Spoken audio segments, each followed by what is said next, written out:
Hey Internet, I'm Simon Squibb, your host at the Good Luck Club podcast. Our mission is to help anybody out there that's thinking of starting a business do just that. Equally, if you've started a business and are struggling, maybe you need a little bit of inspiration and knowledge. And we hope by interviewing some of the world's most successful entrepreneurs and change makers that you'll get the knowledge you need to become the person you want and turn your business into that dream company. I personally have started 17 companies from scratch and have invested in over 65 startups. I left school at 15 with near zero education and was able to retire at 40. When I sat down and analysed how I did it, I discovered a secret. It was all luck. So in each episode, I'm here to tell you, in my opinion, no matter what you're building, shipping or thinking, without luck, it ain't gonna work. Each week, I will discuss with my guests this theory and test it and see if luck is a skill as I feel it is and if it's possible to pass it on to the next generation of entrepreneurs. I hope you enjoy our episode this week.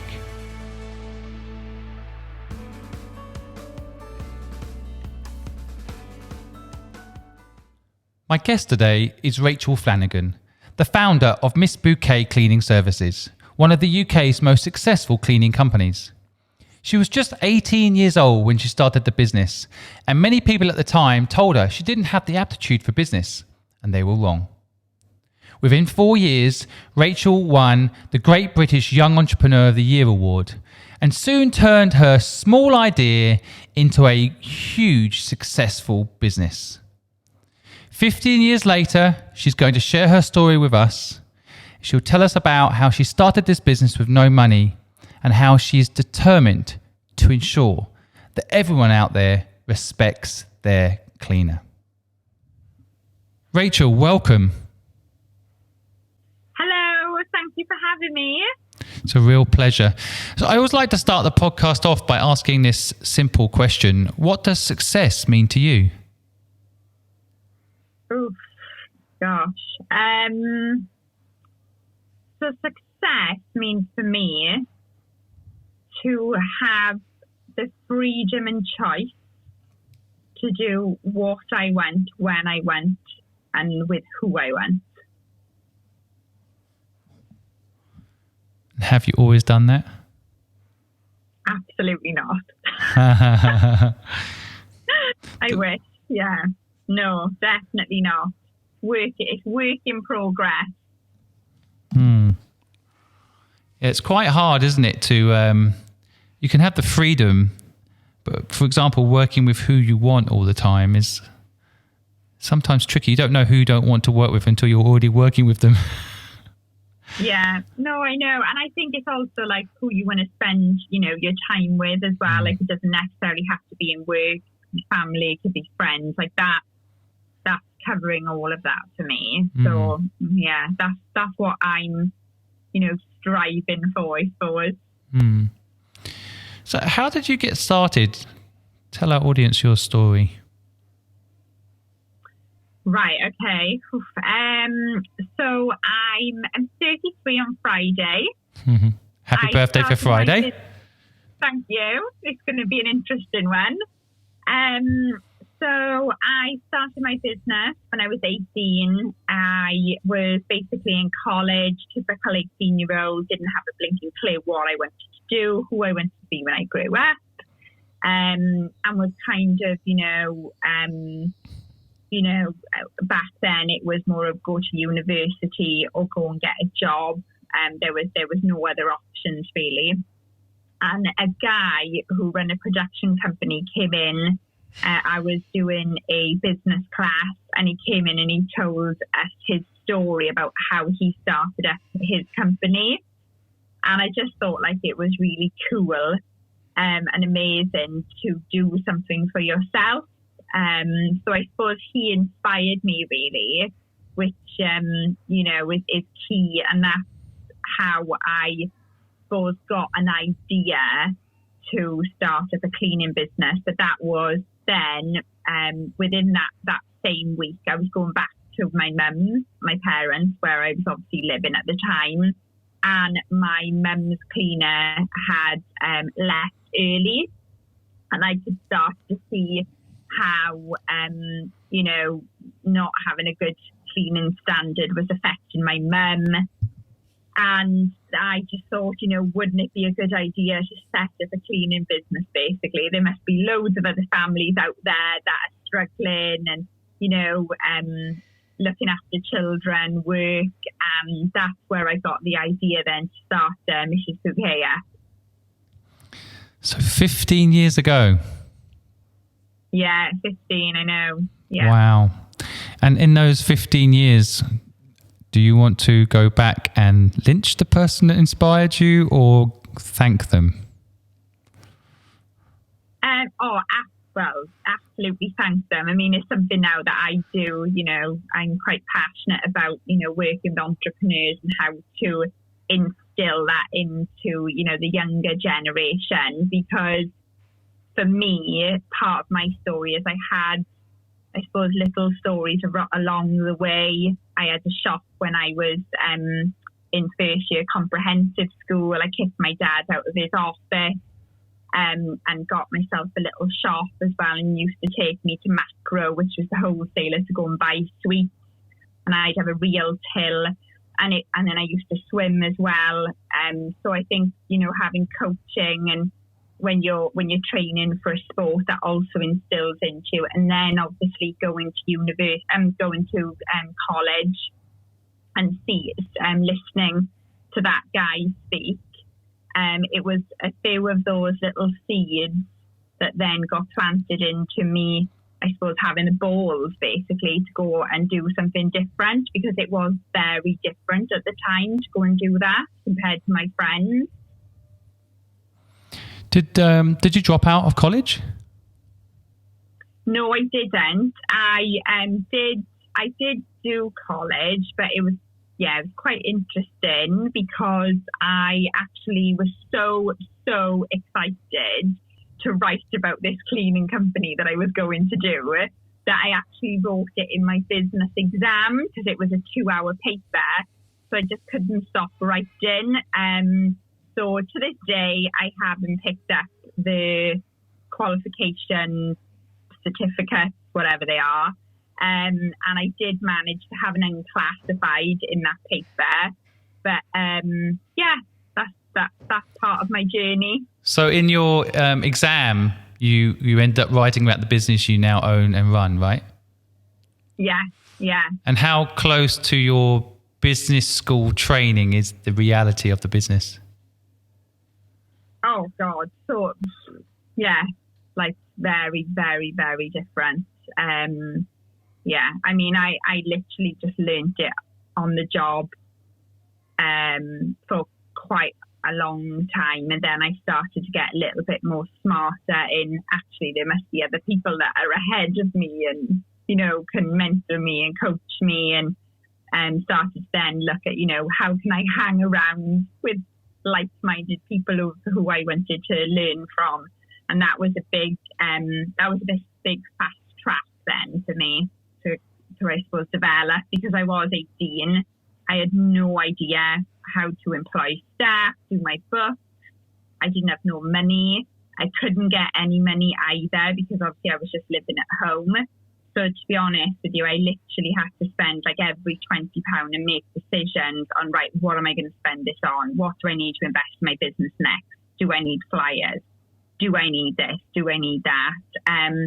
And really, it's been good for me, I think, to have that conditioning. But then in times of potentially growth times, I've maybe been a bit nervous as well in going for it as well. I know you've got a 1-year-old and a 3-year-old. Do you see yourself encouraging them to be entrepreneurs, or would you encourage them to go and do a business course at university? For me, it's do what you're genuinely passionate about. I've always, when I was younger, I had all different types of jobs. I loved working. I loved hanging around, helping customers out. I'd, be doing pot washing on the weekend, silver service, working. I worked in, little chefs as well. Little Chef. For anyone in America, a lot of my listeners are from America, by the way, so they won't know the Little Chef, but the Little Chef was an icon, Anyway. Yeah. So I think like work for me really actually gives me the inspiration to want to work, but work on my own terms. So I think, for my children, I wouldn't stop them in doing anything. All I would say is that they just need to be passionate about it. And if they don't know, then you can always find a way as well. And I think if we encourage children where they're really, really good at, because I suppose sometimes I think, right, if I had just done business or if I had just done even more work when I was younger, actually, can you fast track that way as well by doing more hands-on experience, which I know they do a lot more of now. But yeah, I was definitely more entrepreneurial as a child. So I don't know what will happen with my children as long as they're happy, I think. And being self-aware is really important, in it all.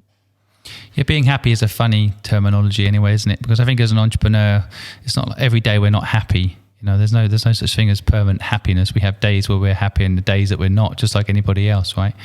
It's a funny thing, happy, isn't it? But do you find education wise, do you think your education was useful to you, or do you think you just wish you'd started earlier, like as you said, with a mentor and doing the actual work?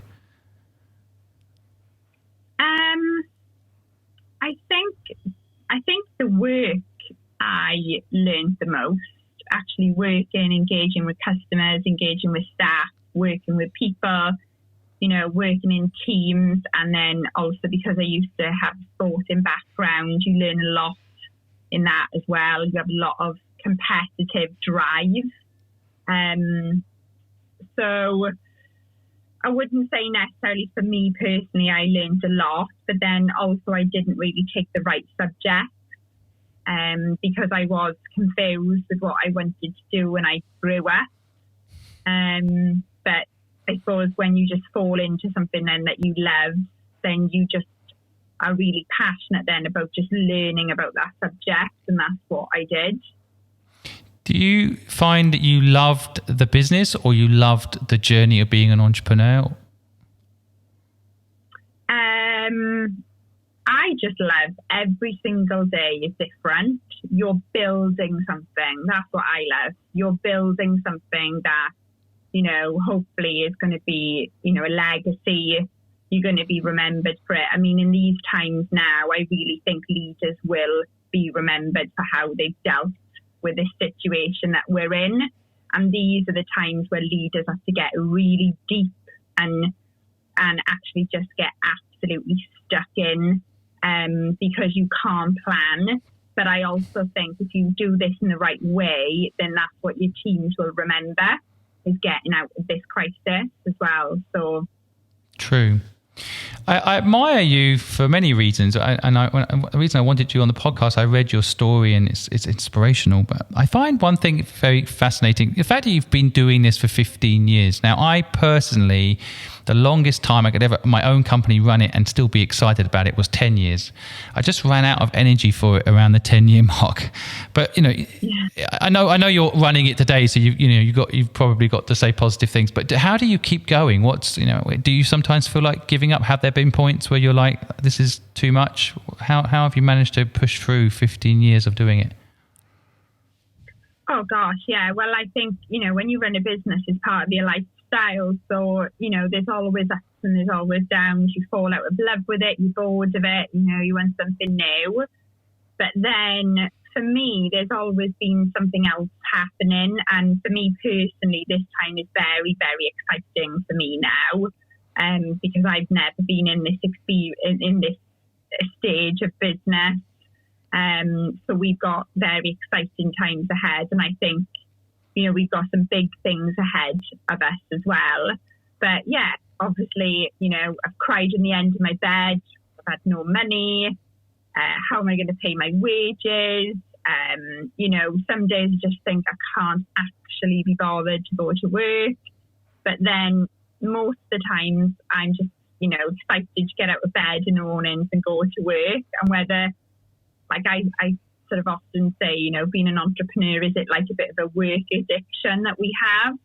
Because we're always, what you said earlier is, and you're always striving to be happy, but you're constantly wanting to change things, improve things, make things better.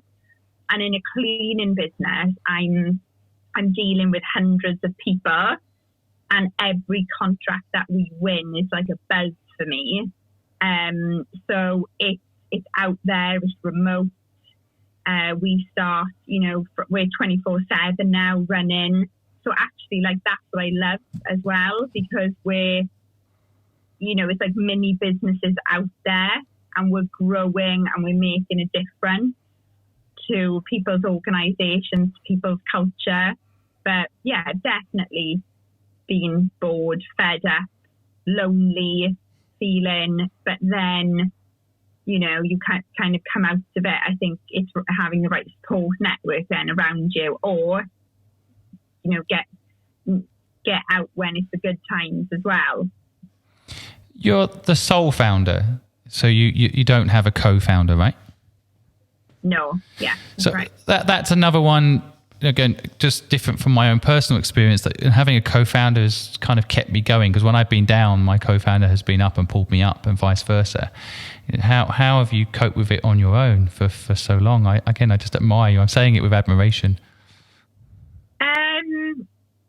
I don't know, to be honest. I mean, yeah, obviously I've thought of, what would it be like if I had another director in the business? I've gone through all those stages as well. I mean, for me, it's just having the right support network. Obviously, my husband really supports what I do. He's a coach, so that's really handy as well. I've always had a mentor or a coach personally. I've been part of mastermind groups. I've always tried to develop myself and my teams. Something I'm really, really passionate about is giving, my teams, like I've got 2 members of our team now that have been cleaners from 10 years ago, from working with us, and now they're managers running, £1 million patches. So that's kind of what I hope is my support network is key, and constant learning. That's what keeps me moving forward as well. There must be very proud moments as well when you for example, you won Great British Young Entrepreneur of the Year awards. Yeah, I mean, all the awards that entrepreneurs and businesses can go to, I think, is amazing. It's great PR. When I had absolutely no money, I can honestly say, like, winning the awards and the PR really, really made our business stand out from the crowd. So it's something that we always do. We like to do it within our internal teams as well. A lot of awards and celebrating success. So, yeah. Yeah, we should be proud. I have an obsession personally with luck. I think luck played a huge role, my personal belief, in success. And I'm just interested in your view. I kind of always like to ask it, can you give an example when good luck has played a role in your business life and when bad luck has played a role? Right. I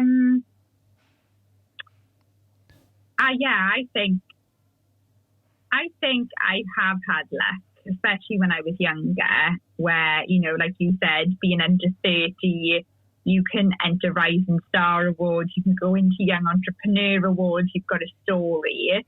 But also, I think, so for me, I've had a couple of, which I class as lucky moments, and being in the right place at the right time. So the first luck moment, I think, that was when we entered the UK Young Entrepreneur Awards, and we won it, and we were in Claridge's in London, and I was 21. So you imagine now, your daughter, when she's 21 and going to Claridge's, to the ballroom and being in an award ceremony there. And I had absolutely no idea that I was going to win it. I really didn't believe in myself. I thought, bloody hell, all these proper business owners, and I'm like the young one right at the back of the room.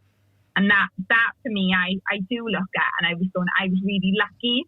I was really lucky to be in that room, because when I look back now, the connections that I made there were amazing. But also what that process did for me was it completely, like the day after when we won it, the day after we were all over like the TV, the newspapers. And again, like that's probably a bit of luck, that is, just being in the right place at the right time. And probably my other one, which is similar again, was I had a phone call. Could I go like the day, I don't know, it was like tomorrow, could I attend the Welsh day to go to Downing Street? And I was thinking, oh shit, tomorrow, how am I going to get to London quick? Can I do this? Can I do that? And then in the end, just thought, well, I'm never going to get this opportunity, probably not again. So I went there, and then when I was on the train, I met somebody who owned a really large manufacturing company, and he was also going to Downing Street. So again, like now we do that site now. We won the cleaning contract because of that contact. And you just don't know. You just don't know who you're going to speak to, where you're going to be invited to. But also, you just need to run with it and wing it a bit as well. Yeah, I guess the word is hustle that gets thrown around in startup land, right? You got to take every opportunity, but I guess there's also an element of learning to say no, right? Sometimes opportunities might.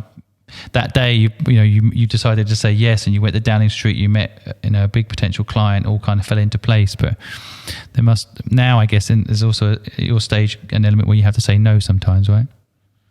Yeah, definitely. Yeah, getting that balance. Really hard. Yeah. Do you have that balance? Do you? I think some days I have the balance, and then other days I'm like, oh my God, no, I don't. I think it all depends on what opportunity it is. But I'm grateful because I've got a really good team now. And at the time, like I couldn't afford teams like what I've got now. I've literally grown the business with nothing, with no borrowings, no investors, and it's been really tough as well. I've had to literally go very, very deep and have some grit along the way, getting up at 4 o'clock in the morning. Like people don't realise what entrepreneurs have to really truly go through behind the scenes. They just see the external side.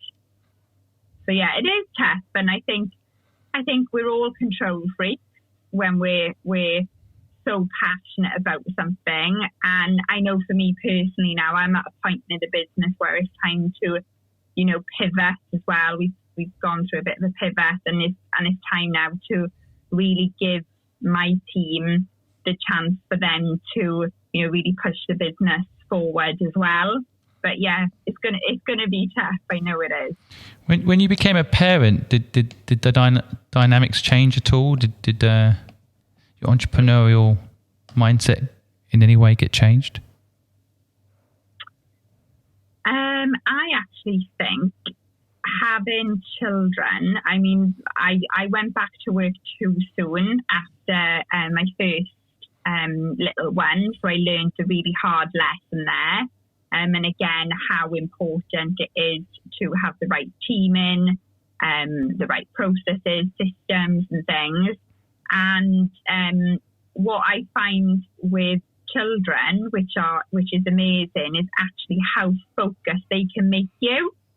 Because if you're on a ticking, if your calendar's ticking away and you've got to go and pick them up for crash, or you've got to go and do something, you need to absolutely prioritize your work to get that shit done, basically. And that's what children do. Whereas before, my old 25 self, I'd be there till 9 o'clock in the night, watching this webinar, doing this thing, then finding something else. Where now I can't do that. I've got to come home. I've got to pick them up. I've got to, go and do bath, tea, the usual parenting stuff as well, and really focus with them. So I think having children has definitely made me work smarter, but also want to do that as well, because obviously I've got responsibilities. Do you think about this concept of purpose? So, what you do and how you do it, but, the purpose of the business. Do you ever think about this concept? Yeah, so my purpose is to change the perception of the cleaning market. That is my purpose. It's something which I have felt. So when I was 18, I was really looked down upon. Why on earth do you want to be a cleaner? Why are you setting up a cleaning business? Go to university, go and do this, go and do that, become a teacher, go and whatever. But so for me, I really felt that in the early days, I really needed to prove something wrong. But when I often speak to my cleaning teams now, I can see it sometimes with them that they go through that. So for me, there's no better time than it is now to change the perception of the cleaning market, because it's that critical to sanitize and clean premises. And I want to make it a professional market and really change people's perceptions of how important it is to have a clean space to work in, because it has such a big impact on sickness, which is big money to people, germs going around the premises as well. And it also has a big impact on improving culture, where employees are also a product of their own environment. So we advise our commercial clients and prospects on ways that they can improve it as well as us. So that's from first impressions, and we went and we do things like audits for them as well. So it's not just cleaning, but the deeper purpose to me is to change the perception of the cleaning market. I think it's a wonderful purpose, and I completely know what you mean. I wonder if I'd be interested from our listeners what how they view the universe of cleaning. But I agree, people look down upon it, and it's frankly these days it's a matter of life and death. Even some could argue that if surfaces aren't cleaned properly in certain environments where COVID has entered the environment, it literally could be life and death. So it's such a vital element of life, having the service that you provide. Yet I do feel like people look down upon it. I know what you mean. So how can we change? Well, I say we. How are you changing the perception of people's perception of it? So there's quite a lot of things that we're doing behind the scenes. We're currently going through a brand refresh for the business, because obviously it's 15 years. So I think image is important, where maybe an older image in our head is what people perceive a cleaner to look like or be like. I think accreditation, really making it a professional service, training, having like employee hubs behind the scenes. We've got our own cleaning academy as well.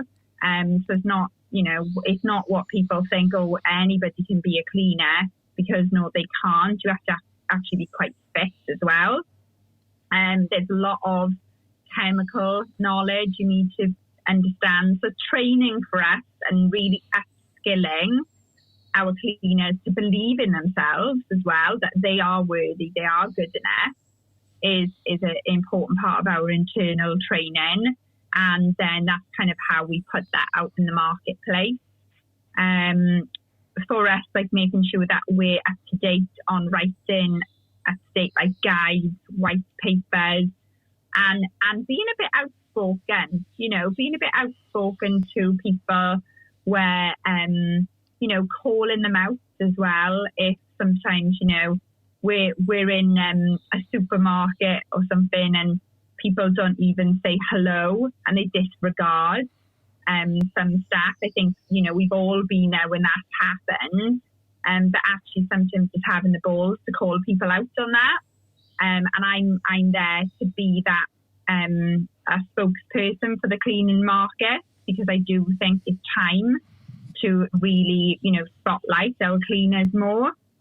There's lots of things that we're working on behind the scenes, and recognizing the cleaners, praising them, doing really personal things for them as well, and giving them opportunities and telling your customers it as well.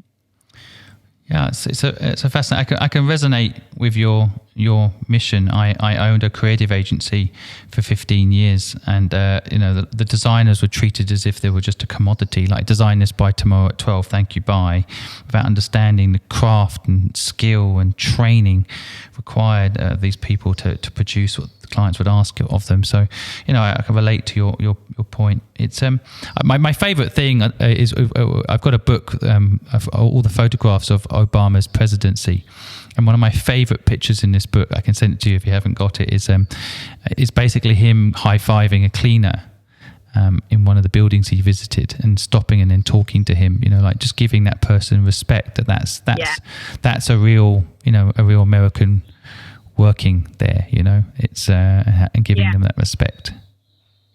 Yeah, and I mean, for us, working with clients that absolutely, really respect their cleaning teams, we can achieve so much more in their premises. And it's so important to get the clients buy-in and support, because, then obviously people love going to work. They love working for our clients as well. So that makes a big difference of us from a sales point of view, making sure that we are winning the right clients that fit our values as well. Makes total sense, and I think that it's nice to hear a company having that value system. I think a lot of listeners out there who are thinking of starting a business, building in a process that kind of has this sort of value system in it is so crucial. Did you have this from day one, or did you build up into what you're talking about now? No, I definitely didn't know anything about vision or values or anything like that. It's kind of just all come from within me. So over time, it's evolved as part of your process of becoming a better entrepreneur, right? Yeah, definitely. What was your big break? Do you think, apart from the PR element, was there any like moment that you felt like, wow, this is it? If I'm honest, I think I'm in it now. That's what I think.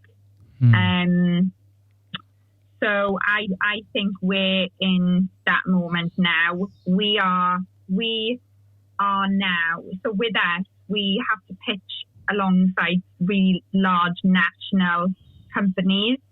And then we're also dealing with, because the cleaning market is like this, where then we're dealing with really small competition. And it's quite varied, to be honest, from a competition point of view.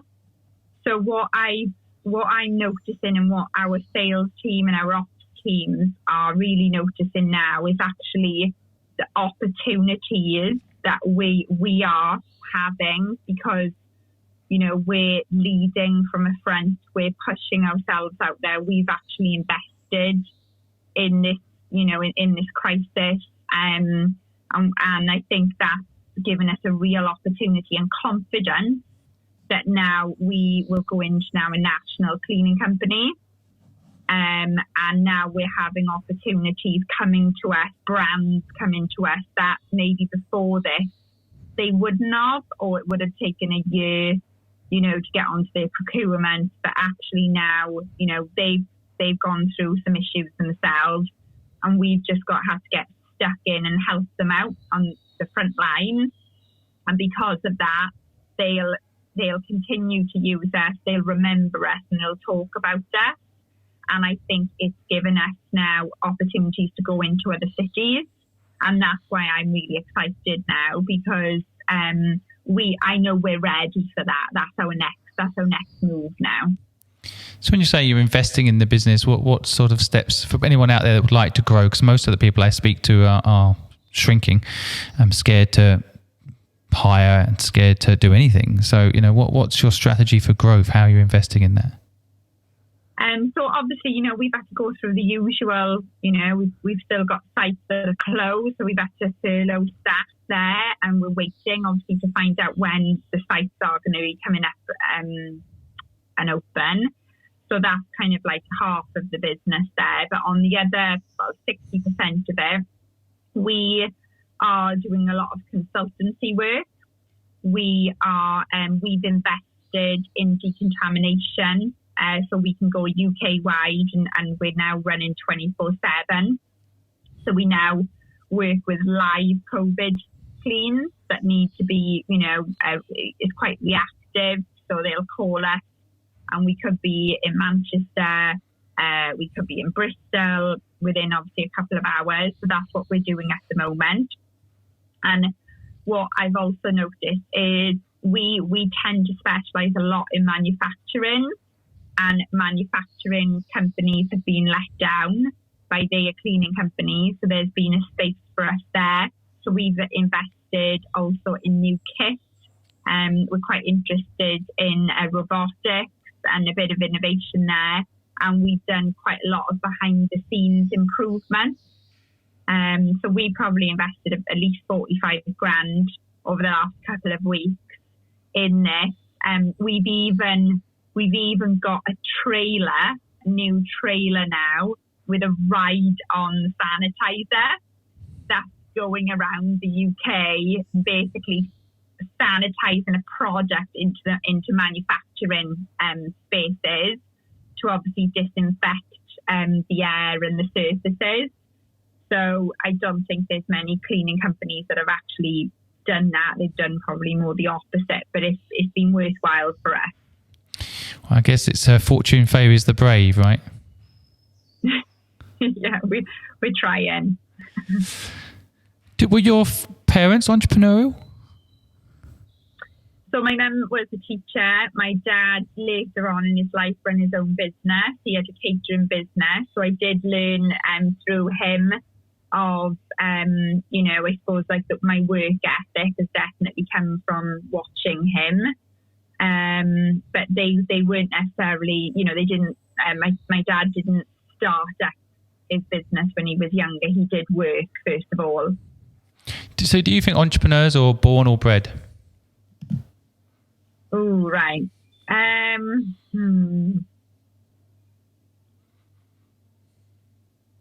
think that's a really hard one for me. I don't actually know. I don't know. I think there's part of me going that they can be bred,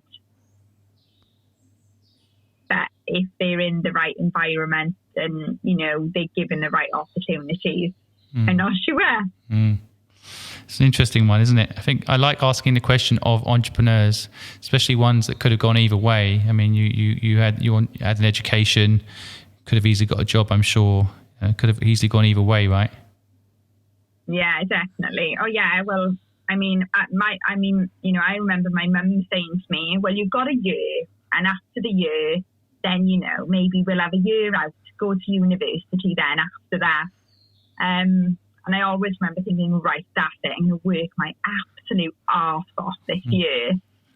Because, I think it was just so black sheep, and for my family, to be honest, as well. And, I was in obviously college and stuff. No one else was starting up their business, so everyone to begin with just thought you're bloody crazy.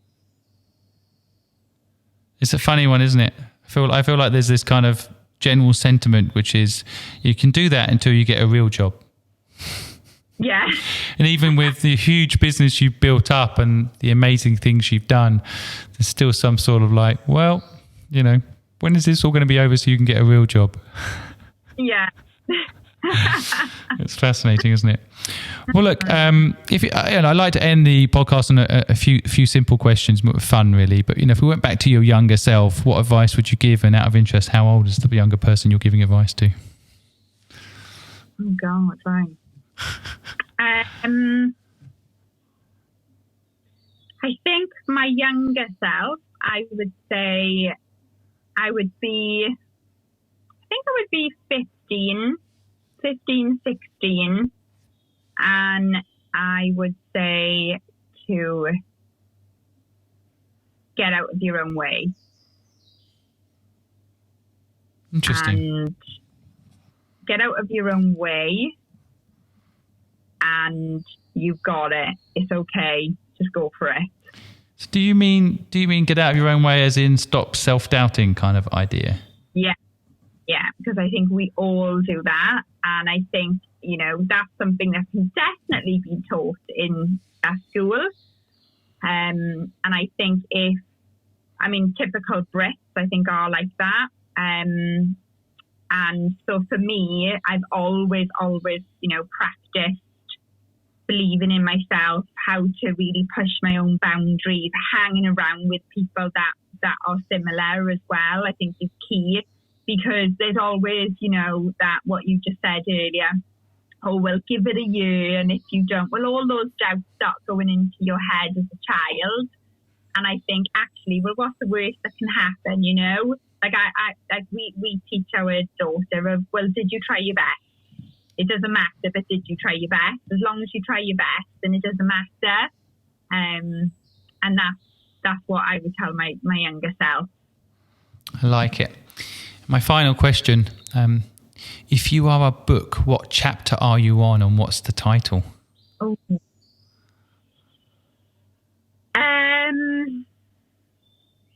I think I'm 3/4 of the way in my book, and I am pivot and thrive.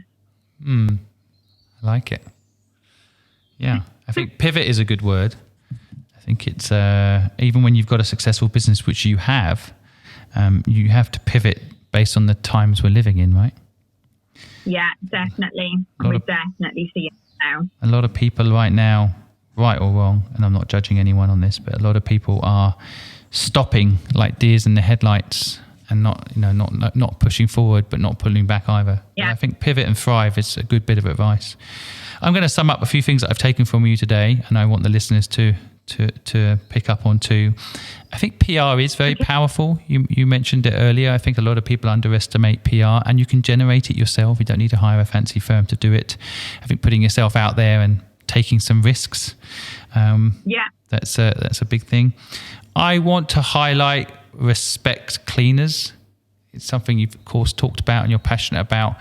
We'll put a link in the podcast at the bottom to your business, but I think people just understanding and respecting just how much work goes into being a cleaner, and maybe just for 1 second take some time out to thank the cleaner that does presently perhaps take care of your home, or take care of your school, or take care of your office, or take care of your streets. I like the positive vibe that you have, Rachel, and I kind of like this now is your time vibe, and I feel that you personify that. But for a lot of people, this would not be their time, but they perceive it wrong. And I like your forward momentum approach. So now is your time. Of course, we just mentioned it, pivot and thrive. Totally agree. I think that's the way people need to think right now. Investing might seem like counterintuitive to most right now, but investing in the future, I think, is key. And I think that's a good message from you. And I like the concept. I think a lot of people, when they're younger, and frankly, people when they're older, get out of your own way. Stop blocking yourself from doing what you love, and just go for it. So get out of your own way. Another good insight from Rachel. So Rachel, thank you so much for giving us time. I know how busy you are running your empire. Thank you so much for taking time out to share your story with us, and thank you for your wisdom. Thank you. Thank you so much for having me. Wonderful. Okay, take care. Thank you. Thank you for listening to the Good Luck Club podcast. We know you have thousands of podcasts you could be listening to, and you've chosen us. We, of course, feel lucky. If you want to hear more, please go to thegoodluckpod.com or go to any of our social media pages and share with us your views, your insights, and any way that we can improve what we're doing to make it a better experience for you. We wish you the best of luck.